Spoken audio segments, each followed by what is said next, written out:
یہ دیکھیے ذرا، پاکستان میں 7.6 ملین پیپل ڈرگ ایڈکٹڈ، ایک ایسا ملک جس کی 96% پاپولیشن مسلم ہے اور ڈرگ یوزیج لسٹ میں یو ایس اے، جاپان، پورچگل اور کئی ایسے ہی ممالک سے آگے ہے۔ اب ایسا کیوں ہے یہ تو ہم بعد میں جانتے ہیں، لیکن اگر آپ نے ہمارے چینل کو سبسکرائب نہیں کیا تو پلیز سبسکرائب، یہ آپ کے لیے تو فری ہوتا ہے لیکن ہمیں اس کے ساتھ بہت موٹیویشن ملتی ہے۔ اب پاکستان میں ڈرگ ایڈکشن کے پیچھے سب سے بڑی وجہ میں سے ایک ہے غریبی۔ پاکستان کی 39.3% پاپولیشن غریبی کی زندگی گزار رہی ہے۔ ان لوگوں کو کئی اقسام کے فائنینشیل پرابلم ہوتے ہیں کہ لوگ اپنی دماغی دباؤ کو کم کرنے کے لیے ڈرگ کا سہارا لیتے ہیں اور آہستہ آہستہ یہ ڈرگ ایڈکٹ بن جاتے ہیں، جو کہ ان کی اور ان کے خاندان کی زندگی کو عذاب بنا دیتی ہیں۔ پاکستان کے ڈرگ ایڈکشن کے پیچھے دوسری بڑی وجہ ہے ہومز فائٹ۔ پاکستان میں مشترکہ خاندانی نظام رائج ہے۔ اب ایسے میں گھر میں کئی اقسام کی چھوٹی موٹی لڑائیاں ہوتی رہتی ہیں، لیکن جب یہ سنگین حالت کو پہنچ جاتی ہیں تو کئی لوگ سٹریس کو دور کرنے کے لیے ڈرگ استعمال کرتے ہیں، جو کہ آہستہ آہستہ ڈرگ ایڈکشن اور بعد میں پورے خاندان کی تباہی کا نتیجہ بنتی ہیں۔ پاکستان ڈرگ ایڈکشن کے پیچھے پاکستان فلم انڈسٹری اور انڈین فلم انڈسٹری کا بھی بہت بڑا ہاتھ ہے۔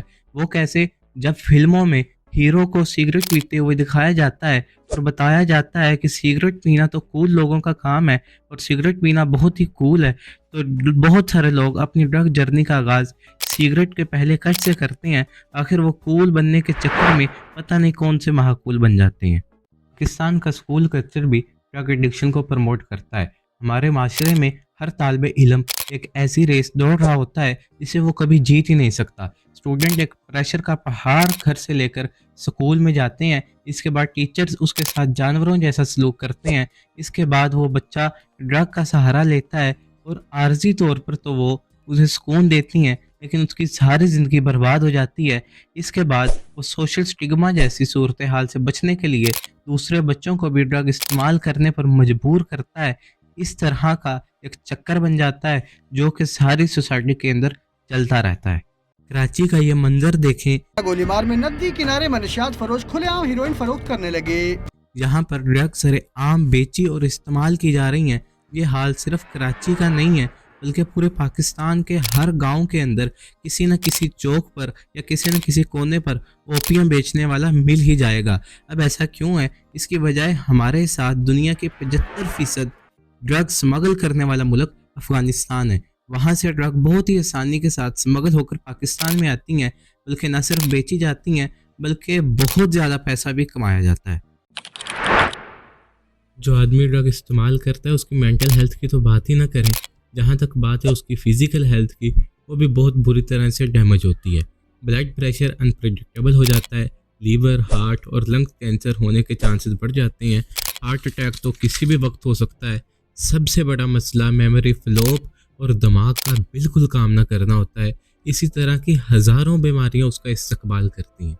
یہ تو اس آدمی کی بات ہے، اس کے ساتھ ساتھ اس کی فیملی پر بھی بہت گہرا اثر پڑتا ہے۔